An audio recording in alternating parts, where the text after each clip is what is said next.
5 மாசத்துல இந்த தீர்ப்பு வந்து பெற்றிருக்காங்க, எப்படி பாக்குறீங்க? இதை அவர்கள் கொண்டாடுகிறார்கள். நான் கேட்கிறேன், ஒரு தீர்ப்புக்கு நீங்கள் சொந்தம் கொண்டாடினீர்கள் என்றால் இந்த குற்றத்திற்கு யார் சொந்தம் கொண்டாடுவது?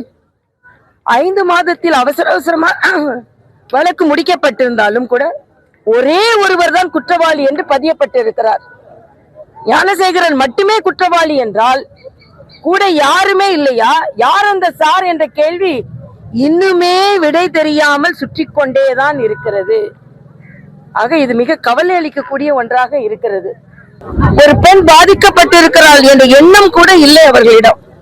5 மாதத்தில் நாங்கள் தீர்ப்பை கொண்டு வந்தோம், அதனால எங்களுக்கு தான் அது சாதனை என்று சொல்கிறார். அப்படி என்றால் ஒரு பெண் பாதிக்கப்பட்ட வேதனையின் சாதனை யாருடையது?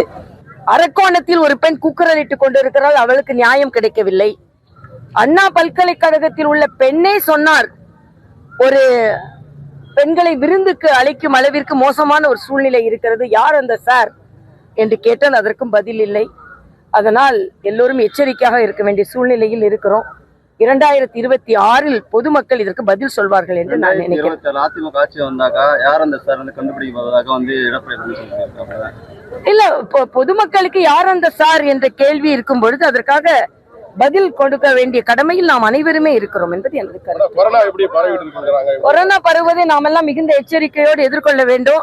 மிக அதிகமாக கூட்டம் இருக்கின்ற இடங்களில் சளி காய்ச்சல் உள்ளவர்கள் முகக்கவசத்தோடு வர வேண்டும் என்று நான் கேட்டுக்கொள்கிறேன். எச்சரிக்கையோடு இருக்க வேண்டும். சின்ன அறிகுறி வந்தாலும் மருத்துவமனைக்கு சென்று விடுவது நல்லது.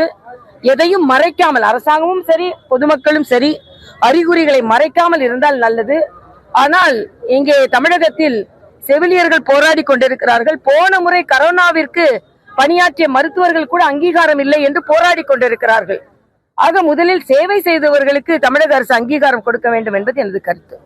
பிளே ஸ்டோர் மற்றும் ஆப் ஸ்டோரில் இருந்து பாலிமர் செயலியை QR கோடு மூலம் பதிவிறக்கம் செய்யுங்கள். செய்திகளை உடனுக்குடன் பெறுங்கள்.